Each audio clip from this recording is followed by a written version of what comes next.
Hi, everybody. Let's get started. So, welcome. Thank you. I am so excited to introduce our business problem-solving panel, and our moderator today is Keith Lauver. Lauver is a serial entrepreneur who founded 2 software companies in Minnesota and 2 natural food companies in Montana before launching a fractional CMO agency called Space Monkey Partners 7 years ago. Fun name. Lauver has supported the launch of over 50 new products and services, and this fall announced his latest venture, Atomic Elevator, a syndicate of fractional CMOs specializing in launch marketing. Attracting marketing superheroes who serve disruptive innovators, Atomic Elevator is building a marketing system that propels innovations further and faster. So give it up for our panel, and I've got Keith's mic. Thank you, everybody. Thanks, Melissa. Well, good morning, everyone. I want to start with a confession. I love small businesses. I respect big companies, but I love small businesses. I don't know how many of you were moved by Jazz's story yesterday of Turn Signal, right? But that's what we're in the business of doing. And so as I was thinking this morning about kind of grounding us in the why, this small business problem solving, I wanted to just grounded in this opportunity that we have as fractionals, as businesses who are serving other small businesses, because it matters, right? Looking at Jazz up there yesterday, hearing his story and seeing what a difference he is making out there in the lives of tens of thousands of people and potentially millions of people is part of my why. So that's my confession, and that's the grounding around this. It's a privilege this morning to bring together some experts to talk about their why and, importantly, the difference that they have. And we have collectively something to admit. Now, I have not cleared this with you all, so you can contradict me if you disagree on this. But there are a few things that I think we believe. One is that we can solve problems better than employees. That's a bold statement. 2 is that we can solve problems better than consultants. So, agree or disagree? Yeah. Okay, great. So we're going to get into that. So just a little bit of setup here. I would love to find out in this room right now, how many of you are business or small business owners that are looking for or have currently worked with, or excuse me, are currently working with a fractional? Okay, thank you for trusting. Our hope today is that we're inspiring more business owners in part to use this secret weapon in their growth because it matters. Because, again, small businesses, 33 million in the US, number 1, need this support. Number 2, have access to incredible experts like this. And I think that in this opportunity with you, what the heck was I just saying? Hold on a second. Okay. I think that in this moment today, we can leverage these incredible people to think about how else they can impact small business owners like you. So the second question is, how many of you are currently fractionals? Awesome. Okay, our hope today is that we can provide some tools and some inspiration for those tools on exactly how we have gone about problem solving. And how many of you would describe yourselves as fractionally curious? Okay, awesome. I want to encourage you to go for it. So that's what we want to do today. So without further ado, to my right, I would love to introduce this incredible esteemed panel. So let's start with you, Summer. All right, I'm Summer Miller. I'm a fractional chief people officer, and I'm local here from Brooklyn Park, Minnesota. And I would say my background is a lot of corporate HR executive work, and now my superpower that I bring is people-centered design for strategic growth. I am Teresa Patesnick. I am a fractional COO and a certified exit planning advisor. I think my superpower is calming the chaos, and I've been a fractional leader just 2023. Hi, I'm Pete Steggy. I'm a fractional CMO. Been at it for 3 years. And my superpower is really being able to sort through the noise, right? Help them make sense of the crazy world of marketing. The CEO, I help CEOs, by the way, that don't have a marketing leader on their team. I help them figure out what to do about marketing. Hi, I'm Tom Holderly, and I'm a fractional sales leader. I've been fractional for about 2 years, and I help companies build out their sales infrastructure as far as process, tools, people. I take what Pete does and help execute it to the street. That's awesome. So, and again, my name is Keith. I am a serial entrepreneur. I founded 4 companies before 7 years ago, committing myself to operate as a fractional on behalf of other small businesses. And as you heard, I've just launched something called Atomic Elevator, which is a syndicate of fractionals that are coming together in a specific moment in a small business's journey. And that moment is when they're launching something new. So it's a privilege to be here today. So I'd love to start with you, Summer. So we're going to dig into some problems. Each of these panelists has a case that we're going to talk about. So Summer, tell us a little bit about your client. I'll kind of share how I got into the client situation, the relationship, but it was a client that had a chief HR officer that was going on leave. They didn't think they were coming back, but they didn't know. Nobody on the executive team had any kind of idea the health of the HR function. Were they compliant? They thought things were pretty good, but they were needing to bring in some outside perspective to lead the team, but also help them assess the state of health. So that's where I started. Okay, great. So for me, the client I'm working with had just purchased this business, had been in corporate America for 25 plus years. And he spent the first year trying to kind of get his arms around the business and started to realize he was spending too much time working in the business, and he wanted someone to help him start working on his business. And I'm going to actually have your client join us. Okay. Can we do that? Great. This is Troy. Hi, everyone. My name is Troy Harriman. I'm the president and owner of ProFab Welding Industry, a small metal fabrication manufacturing company in Lakeville, Minnesota. I recently purchased this business, and as a new business owner, the first several months was just spending a lot of time getting my arms around the business, kind of understanding how things worked and what happened when. And I found myself completely overwhelmed with day-to-day operational things like quoting customers, like dealing with customers on a day-to-day basis, buying material, operational and human resource requirements that fell to me as the owner. Honestly, was not able to get out from under those day-to-day tasks to really understand and put together a plan on where I want the business to go. Great. Okay.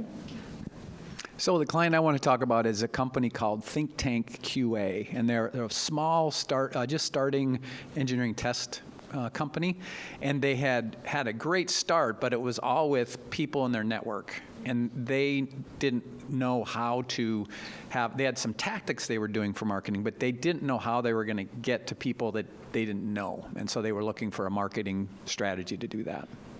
Great. So the client that I'm going to talk about today, mine is a little bit different, and I'm going to share some examples of an engagement that maybe didn't go as well as planned, and share some of the learnings that I got from that experience. But my client was a small manufacturing company, well established. They've been around for close to 50 years. They had a sales team in place. The issue was that the CEO just didn't have time to manage the sales team, and the sales team was very senior, and sales were flat. Great. So 4 different companies, 4 different problems. Let's figure out how these experts were able to properly diagnose. That's a big part of what we can do with our expertise, right? So let's start with you, Summer. Did the problem that the customer brought to you, your client, was that really the problem? I think it was part of it. So the issue with mine was the reminder, this was a Series B fintech startup, and they had a gap in HR leadership. So yes, that was a problem. It was much bigger than that, but they didn't realize it. So when I came in the door, they were thinking, we're probably in good shape. We just want some confirmation, right? Just peace of mind that we're in good shape until we're in a position to bring on a full-time CHRO. That is not the case at all, and I only learned that just through doing deep discovery. So while leading the team, it was also working with the team to dig into what's really happening today. What's the current state? What are the risks? What are the opportunities? It was a pretty bleak picture when I actually dug in, but not at all what they thought was wrong when I came in the door. So let's just pause there for a second. That right there, properly diagnosing a problem, is part of the benefit that those in this room can bring to a small business, right? That's powerful. All right, Teresa? So same thing, the desire to work on the business, but then like what? Yeah. So we needed to do an assessment to figure out where the pain points were, how we wanted to prioritize addressing those, and then we started putting some quarterly planning in place so that we could start making headway on creating a plan and then starting to take some action and move the business forward. So I'm curious about this assessment. Is this something that you had used in a prior life? Is this something that you've used with other clients? Tell us a little bit more. I would say it was a culmination of lots of different tool sets that I found on the internet. So some from previous work in my corporate role, but kind of a self-developed tool set, but not all from scratch. Okay. And how important was that assessment in the work that you then engaged in? I think it was really important to get aligned with the business owner that he agreed with the areas that probably needed some improvement, and he also realized that he really didn't have a true north. So until he kind of would put a line in the sand of where do you want this to go? I mean, how big do you want it to be? Do you want to expand? Like, he needed to do some soul searching because that informed where we were going to spend our time. Right. So just to ground us back to difference and our belief that as fractionals, we offer something that is unique. In Summer's case, you were able to see a problem was actually a much bigger thing. In Teresa's case, was able to bring together an assessment to prioritize things with experience. And I'm curious, before we move on, do you think that an employee would have been able to see the same things that you saw? Well, it's interesting. I think some of them do see the things that I saw, but they didn't feel empowered to speak up. Great, great insight. And I think with mine, they could feel the pain of it, but couldn't really put a name to it because they were so close and so heads down, and the busyness and the chaos of just the day-to-day, they weren't able to look up and around and realize even the implications of everything that was not working well. Okay. So you're just consultants, right? I would say I'm an extended member of his leadership team. That's the role I play. And that manifest, or how did that change the way you were able to frame this problem? I think the big difference is I actually go on site every week and I spend time with his leadership team, so they've gotten to know me a bit and to trust me, and they're more engaged. Like, I'm not the person implementing the improvements. His team needs to implement the improvements, and if they didn't understand where we were going, I don't think they would make it a priority. Great. Excellent. All right, let's hear Pete. A lot of parallels for me, but just on a marketing perspective. So for us, the problem they thought they had was, well, we just got to do more stuff, but what is the stuff? I mean, marketing activities to do. And we started with an assessment, which for me I call it a marketing blueprint. But what the key value for them was understanding that they didn't have the core message for who they were and that strong, what I call true story that would inform all the things they did. So they were jumping into action without knowing what the right things were to do. And then the second piece of it was once we knew where we were going, to be able to say, you know what, just going out to everybody isn't going to work. This is your opportunity. It's this very small, large revenue strategic accounts, and that led to a totally different focus for them that was really important in getting out of the noise and being in the so-called blue ocean. So assessment, true north. I can relate to that, but from a marketing perspective, and I think that again, it wasn't that there were people there that in the company that could have done that. There just wasn't anybody there. They were on their own when it came to marketing. So being able to access me as a fractional was what made the solution possible. Excellent, thanks. And Tom? So the company I worked with had a variety of issues. The overriding issue was that sales were flat. They were coming off of what I would call a COVID hangover, and that during COVID, they could pretty much sell anything that they made at full price. They didn't have to work for it. Now, as we came off of COVID, the market was returning to normal. It was getting more competitive. So sales were flat. They really didn't have any KPIs. As I mentioned, the CEO understood the problem, but just didn't have the time to be hands-on with the sales team. The sales team, as I mentioned, were very senior. Most had been with the company 25 to 30 years. They were successful. They were making good money. They each had good books of business, but they were not doing anything for lead generation. They couldn't really articulate their value prop. So there are a lot of cascading issues that all fell under that overarching issue of sales are flat. So how, both Pete and Tom, how were you able to see these problems differently? Well, for me, it really gets back to why one of the reasons we're all fractional is 30 years of marketing experience. It's that 10,000 hour thing. There's a value.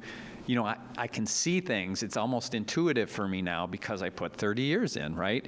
And they needed that, but they weren't going to go hire a VP of marketing or a CMO, and they got that same thing without having to pony up that. So let's pause there. Why would they not hire a VP of marketing? It's math for one thing. It's $300,000 a year, right? And that's not just once. That's on it, and then your big commitment, right? And I don't cost that much. But the value's there. So and they get the value. Yeah, awesome. And Tom? I would say that the same thing. Being a fractional, basically coming in at roughly 2/3 the cost of a full-time executive, no benefits. It's easy, it's low risk, and also with the experience, you're a fresh set of eyes, and you can look at things from 40,000 feet, and you can see things and see root causes where people who are in the business day to day are, they can't see the forest for the trees, and so that's the value that we bring. Excellent. So identifying the problem for small businesses is what we've now been talking about. Let's shift to the solution. There's expertise not just in identifying what that root issue was, but also what to do about it. So Summer, tell us. Well, mine was a bit of a hot mess. So this is where it's important to understand the distinction between fractional and consultant, because it's easy to kind of slip into one and maybe cause a problem for the other. So in this case, I was a fractional chief people officer. There were consulting, or I'd say project-based things that needed to happen to right the ship. Mm-hmm. But I had to know kind of where do I end and where does that begin. So I became more of an orchestrator of that effort, like a leader would in a company, but I had to work with the leadership for how do we bring in the right resources, because your team, even if they had the capability, they don't have the capacity, right? And then sometimes they just didn't know how to do the work, but we had to do a lot of solutioning, design and solutioning, and all the discovery that goes before that. And they just didn't have the manpower to do it, right? So it was getting their buy-in to, we need to outsource some of this, we got to bring in some help. I can help orchestrate how we get there, but this is much bigger than what I or your team could do. It was a complete overhaul of an HR function. So a lot of work involved, but I had to know what hat I was wearing. That was the most important part. Well done. Teresa, what about you? What was interesting is when I joined this client, he had actually he had hired 2 other consultants, one to develop a website and another one to implement a quality management system. And while they delivered what was expected on those projects, I don't think we're really getting the ROI. So we have a website, we have no strategy, we have no marketing. So the website is sitting there kind of waiting, but it just didn't deliver because there isn't an ongoing strategy that is leveraging that asset. Kind of the same on the quality management system. They implemented it, but we really haven't integrated it into the operating model and started leveraging the data that could help us identify where we needed to continue to focus our improvement opportunities. So the difference between consultant and fractional in my mind is consultants, they deliver something and they leave. I kind of stay behind to make sure that we continue to get the value out of those investments. That's excellent. Good work on that too, Teresa. Pete. Yeah, so for us, remember it was about this true story, which we helped identify. The key solution was to focus their content creation to help them be a thought leader in this section, a small part of that test engineering space. They had been working with some great content vendors before, but it was about just general stuff, right? And we all know that you'll get lost in the noise. So it was a combination of that focused thought leadership, and then on the sales side, we applied an account-based marketing strategy. So rather than broadcast kind of folks when it came to sales, we made a list, right? And the principal started interacting very directly with a very small handful. So that was again, as a small company, so we didn't try to do everything. We just picked those 2 things, and we were able to scale the work, focus on those 2 things, and they made great progress. They've been making great progress that way. Excellent. And Tom? So in my case, in doing the analysis and doing a lot of discovery, like Teresa, there have been other people in before me that had done some sales training and things like that, and it really didn't stick. And it didn't stick because there were no KPIs built around the new training, and the expectation of delivering on the new standard was not driven through the sales organization. As I mentioned, very senior sales force. Many of these folks were within a couple years of retirement. The company could not survive if we changed out the sales force, which initially was kind of my gut reactions. Let's just, if these guys aren't doing, if these guys aren't doing, they're not doing lead gen, they're not going after new business, let's change them out. So the strategy was, okay, we're going to basically build out 2 sales forces. We're going to have our senior sales force that has their existing books of business. We're just going to let them go. Keep doing what they're doing. We're going to hire maybe our Gen 2 sales force of hunters, people that are going to get and develop that new business. The challenge was that in this market, finding that Gen 2 sales force was extremely difficult, and basically, we kind of came to a standstill. Like, as I mentioned, it didn't work out quite the way we wanted to just because of the labor market. So anyway. That's great. So I'm just blown away thinking about the businesses that you're each describing and how much better off they are having engaged with you. You clearly saw the problem. You created a compelling solution. What was the outcome then from that? Why don't we tie this up?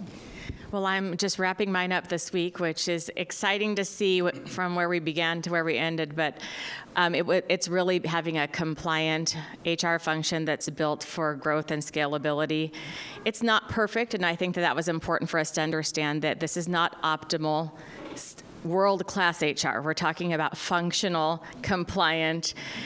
We're starting to integrate things, but they're actually able to do things without manual processes. They've got more automation. They've figured out ways to be more efficient and to optimize with what they have today, knowing that they're going to have to build a case for future funding. But they know how to do that and how to think about it in a way that they weren't even imagining when we started.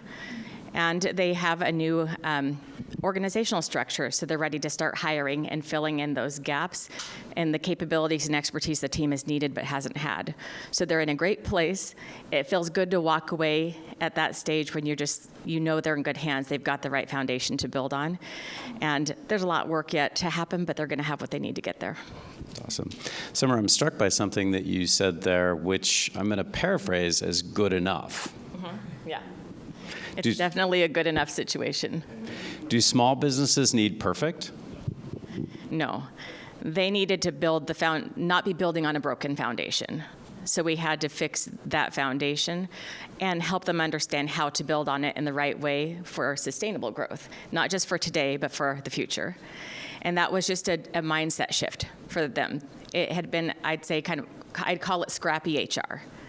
And it's startup, and it's things thrown at the wall and hoping it all works and then finding out it doesn't. And it's a lot of test and learn, but now they've learned enough to know we have to be more thoughtful about how we build. We can't just be thinking about today. Love that scrappiness. And I think it's important for those who've come from the corporate world where there's kind of perfection perhaps as a standard or excellence as the standard. For small businesses, maybe that's not the right standard. So. I actually have a follow-up question. Yeah. As you designed the new organization, was there any strategic thinking around filling some of those roles with fractional resources versus hiring? And maybe I'd even ask it if there's any fractional HR leaders out there. Are you starting to see people become aware of that as a viable strategy? It's something they had never thought about in the HR environment before, but what we ended up doing is scoping a role for an HR technology and data leader. They don't really have enough volume for that to be a full-time role at this stage, but they need it because nobody there has that expertise and they can't afford that full-time. So that's one of the areas they're going to go with their new org structure. Yeah, and anyone else seeing it as like a mainstream idea? I'm seeing opportunities with clients to come in with someone like Pete as a team, have a fractional CMO and fractional sales, because so many times, a client may approach me and say, we have a sales problem, and they do.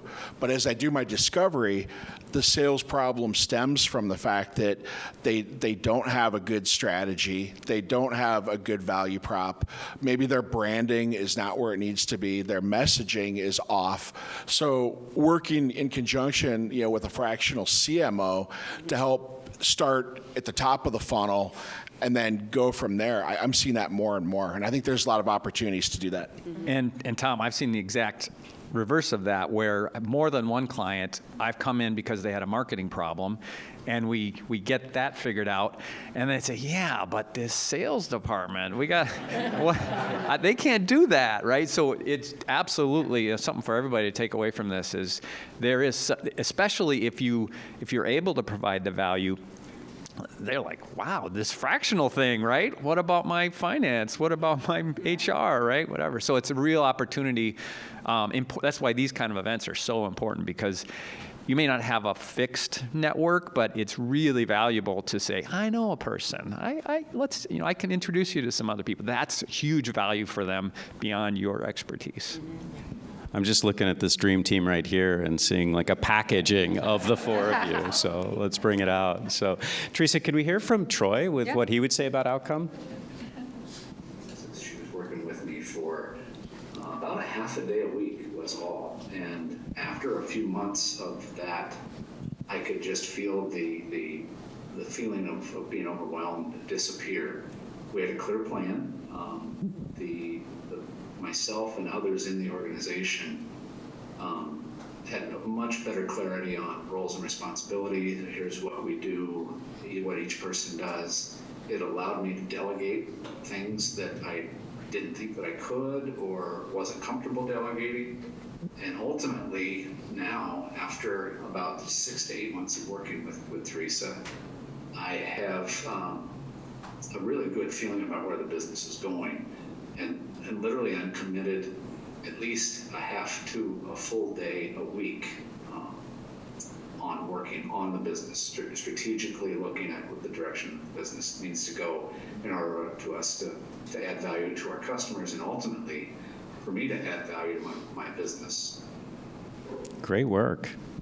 Thank you. Nice job. Anything else you want to add to Troy there? It was one observation of how I knew it was making a difference. So think about this. This is a metal fabrication company. It's 20 people. The majority of the employees work on the shop floor, right? So his leadership team works on the shop floor 95% of the time. When I first came in and we started having like planning sessions, they were sleeping.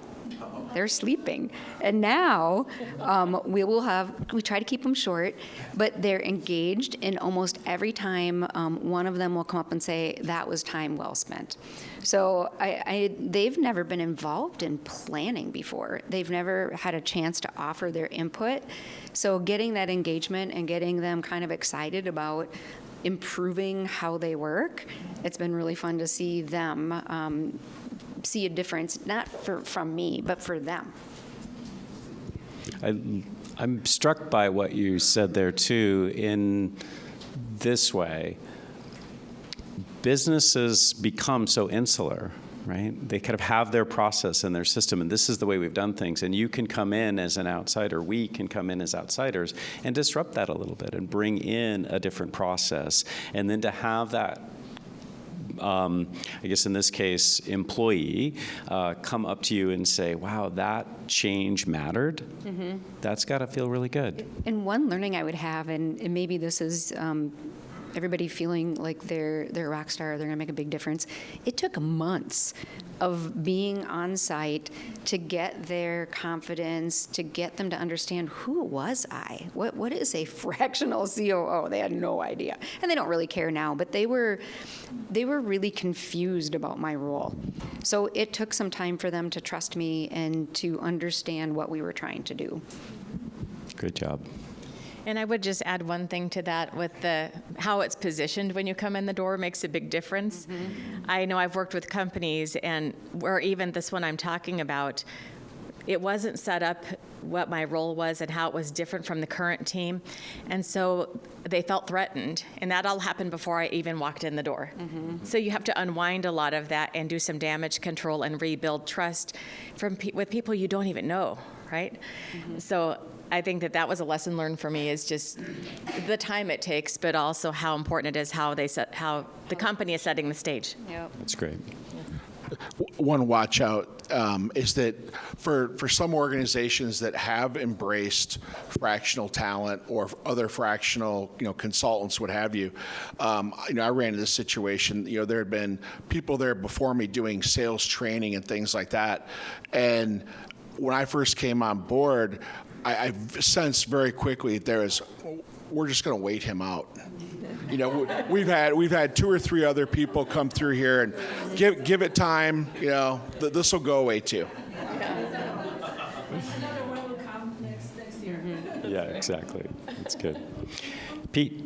Yeah, so for me, there was 2 kinds of value for this company. One was, I'll call it the marketing engine, which is they had an efficient, productive, focused set of things that were tied together and building on each other, right? That was really what the ask was.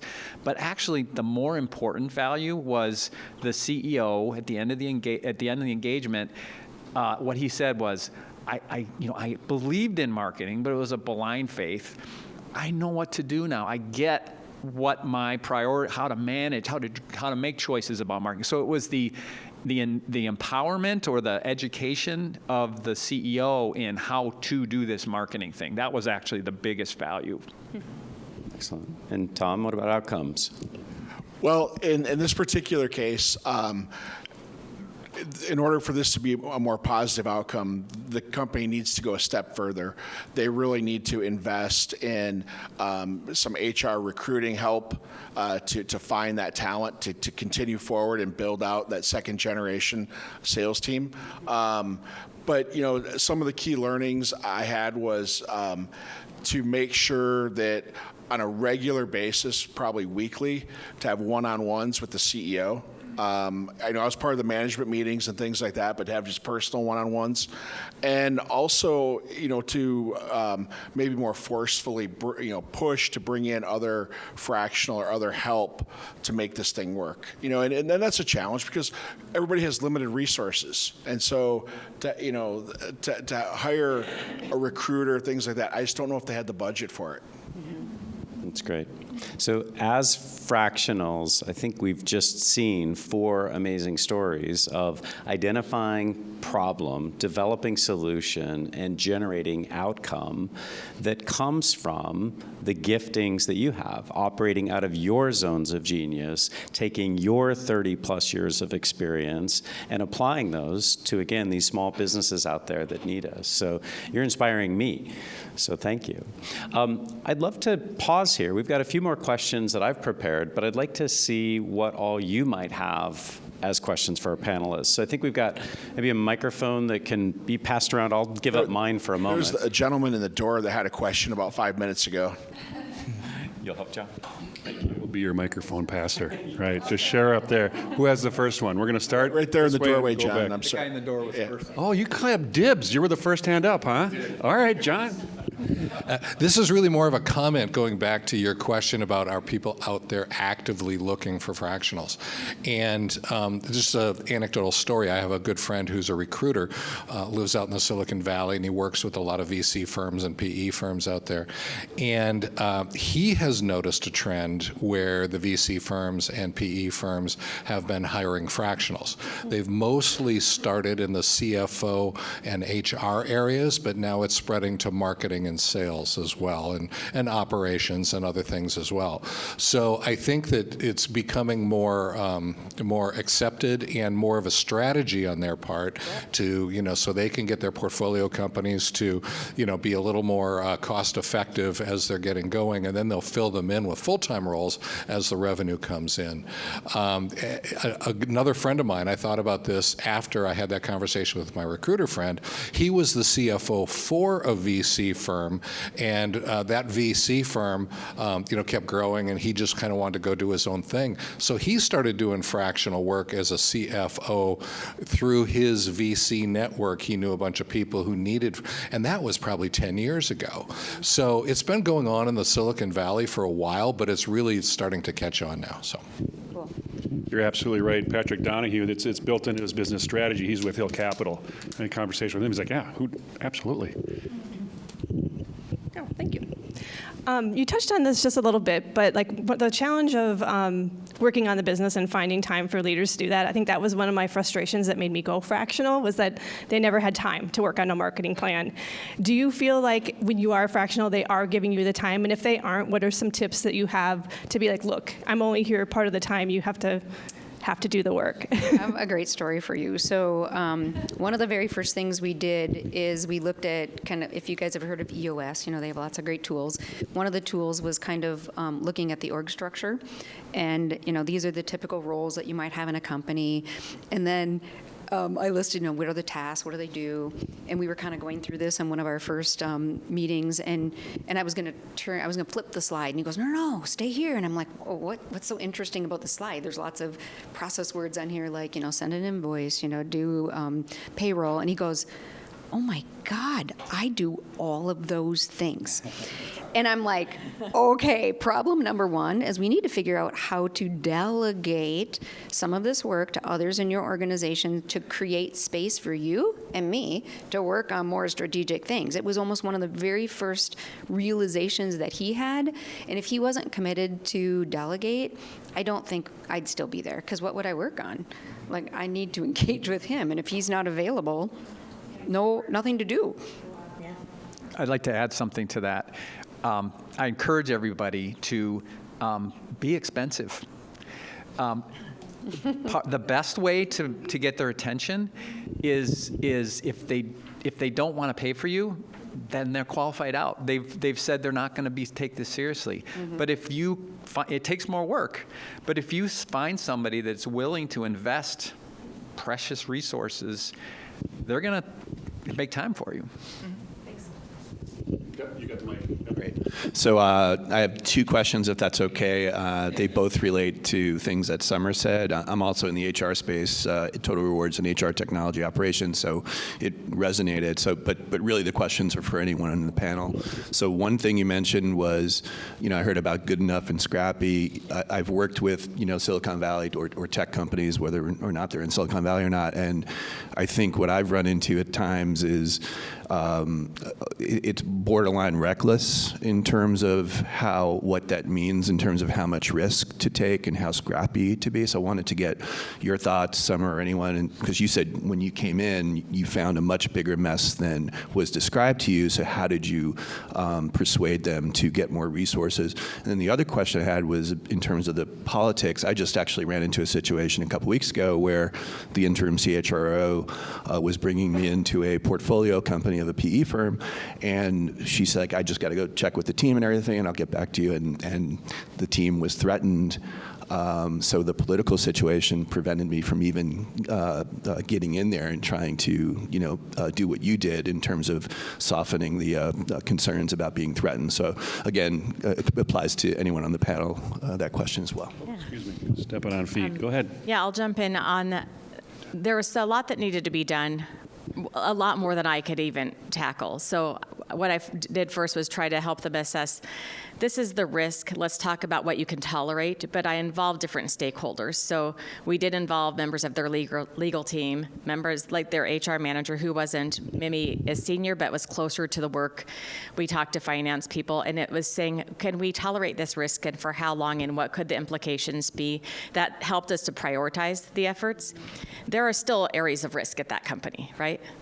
We just had to figure out how much runway can we give that and what's on fire today that has to be put out.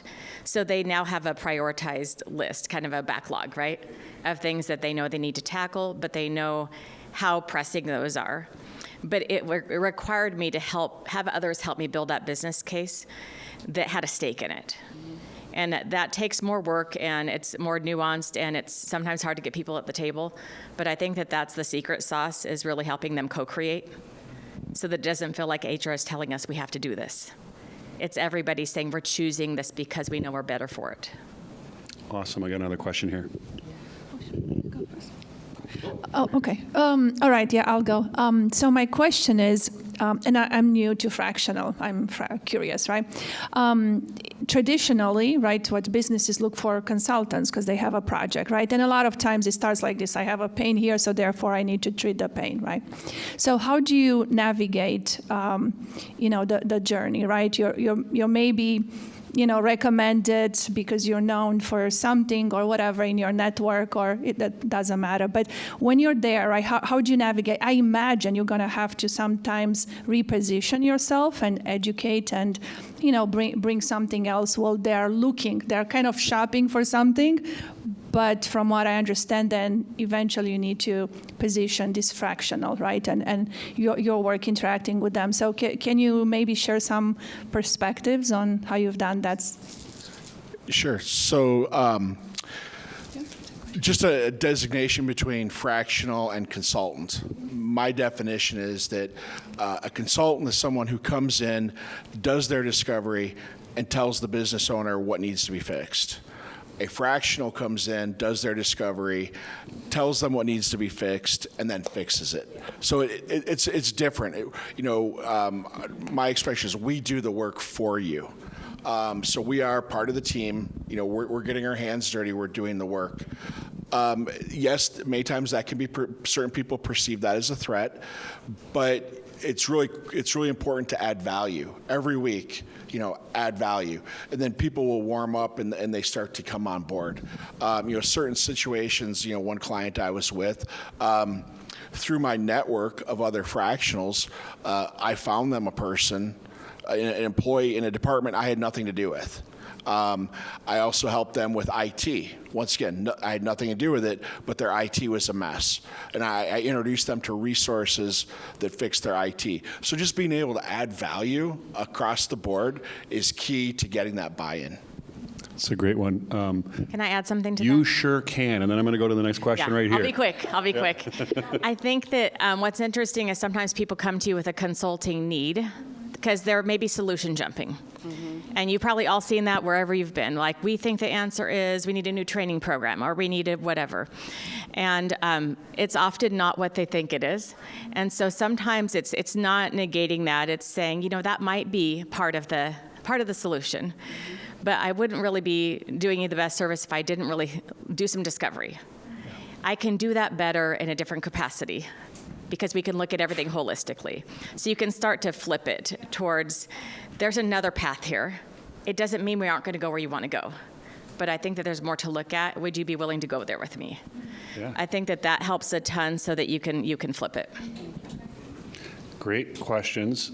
You had your hand raised, but did you bring it down? No. Okay, the hand is still up. All right. Please. Thank you. First of all, thank you for sharing. It's very valuable. You know, we all talk about small business, which is bigger than a bread box. So I'm very curious about, you had mentioned the company you work with has 20 employees. Is there a revenue range? Is there a tipping point that you're seeing more value, really opportunity, if you will, based on the size or either revenue or employee size? My perspective on that is it's really, we're all snowflakes. I think you need to know this is back to differentiation, right? Understand your superpower, your special sauce, and there's no rule, right? So for me, an example is, I target CEOs that don't have a marketing leader. The revenue is not part of that, right? So then, in my case, that kind of translates to $1 million to 20 or 30 million in revenue. But that's not what decides it for me. And it's because of my values related to the fact that CEO has to figure out marketing, right? And everybody has a different recipe. So I would encourage you to don't feel like there's a right answer for your target market. Your opportunity is to find your peeps, right? Yeah. Go ahead, Tom. You can. Thank you, John. I'm going to go here and there, and then at two more places. Then Okay. we have to be out of here at 11:15. Okay, I'll be quick. So as a fractional, we typically market ourselves to small to mid-sized companies. In my case, that's up to about 50 million in revenue. However, I am seeing a trend where large organizations are starting to wake up to fractional talent. They just need to figure out how to get out of their own way to use fractional talent. But it's coming. It's coming. So I had an engagement about 4 years ago that started out as a consulting engagement with a very defined product, turned into a fractional. They liked what I was doing, had me do that, then turned into a full-time failed consulting thing where I was really fractional about 4 different areas. And then as the business grew, got narrowed down into 2 or 3 areas that I was leading. But the exit didn't happen very well. I think it was really tough to know when I could get out of their way and when we could move towards that. So I'd love to hear what you guys think of as like criteria for how you're going to end an engagement and then how you ready them for that from the beginning of the engagement till the end.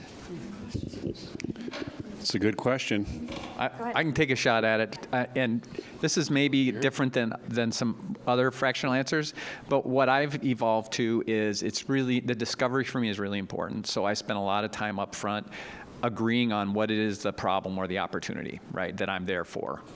And then that becomes the, in my case, I'm not a forever resource, even though I'm fractional.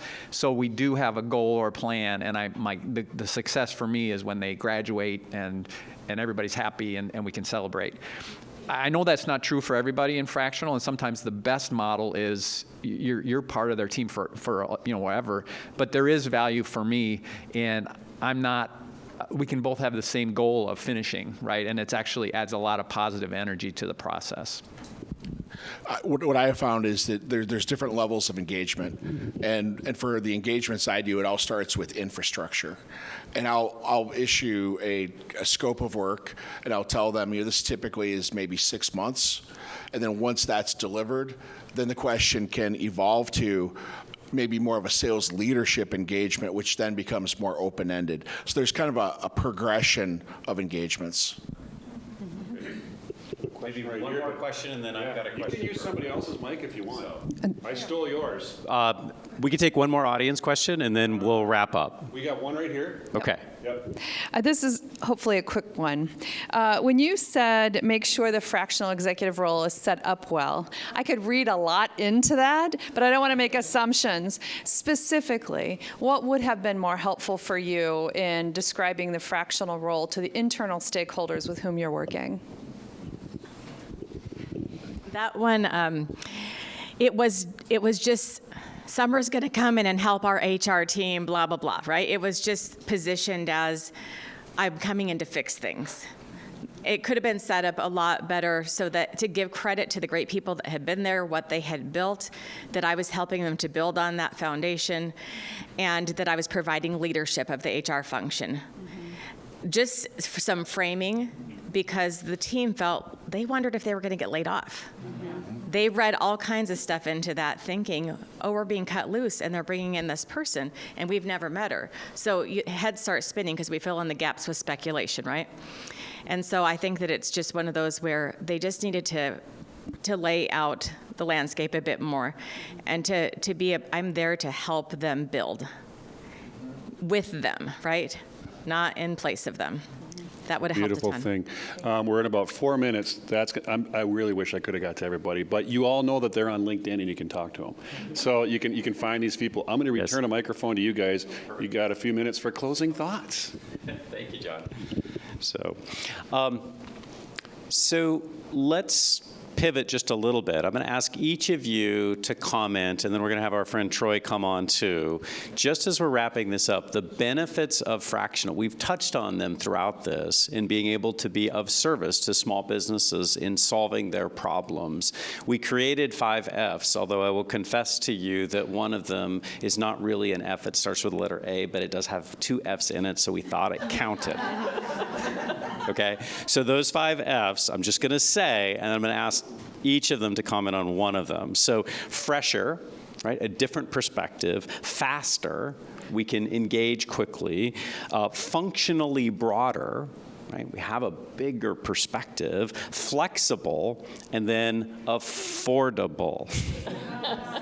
So Make it work. yes, exactly. So Tom, why don't you go first with fresher? Fresher from the perspective like we discussed, you're bringing somebody in with a new set of eyes, somebody with experience, maybe somebody from a different industry that can look at things differently. And so it's a unique perspective. Excellent. Faster, Pete.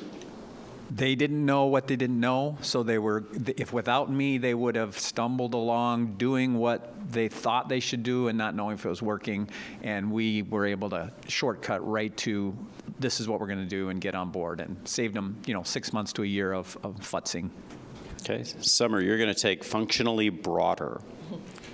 Functionally broader. I think that when you look at any kind of function, it's an umbrella that has a lot of different areas of expertise, and a lot of small companies don't have all the capabilities they need. And we can help to identify where are their gaps and how do we bridge those gaps. But coming from different experiences, we've seen things done in different ways. So we're able to step in and help them identify the gaps, but get there in maybe ways they haven't imagined before. Great. We'll have Troy speak to flexible. So having that resource at that amount of time really fits. I'm also able to tap into the multiple resources that they have, whether it's tools or whether it's people and other experts that can come in and help. So I guess what I would say to a small business owner, that if they're not taking advantage of a fractional resource to fill gaps in their organization, that they should. Excellent. Let's put him on Yeah. everybody's website. I- Can we I- borrow Troy's testimonial? I think so. We'll give him a commission or something. Yeah, Teresa. For Troy, I mean, quite honestly, he doesn't need anybody more than 4 hours a week. I have done extra work. His team doesn't have the bandwidth to implement it. So it would take him a long time to need a full-time resource. Maybe we'll scale to 8 hours a week one of these days, but not soon. So it's a perfect, flexible design for what he needs. And gives him that affordability. And it's totally affordable in terms of 4 hours a week versus 40. I mean, Excellent. All right.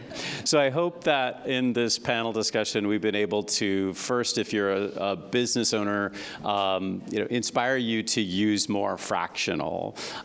If you are currently considering this, I hope that we've inspired you to take that leap to do this, because there's a reason why you're here, and you have incredible expertise that could be offered in some of the ways that you've heard up here.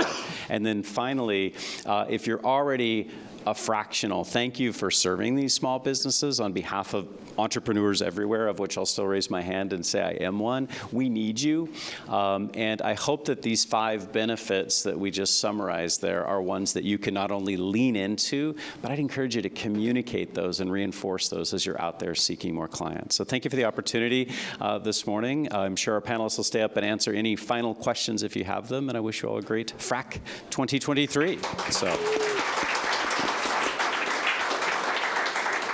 Awesome information from real experiences. So thank you all so much. I just want to remind everybody that you have about 15 minutes. Our next sessions are at 11:30. We're going to have a session here in this space on comp and negotiation, which will be awesome, another panel. And the other session at that time is a founder's story with Nancy Corsa down in the Mosaic on level 3. We do have snacks and beverages in the Brewer's Den on level 2 all the rest of today. And don't forget to use our hashtag.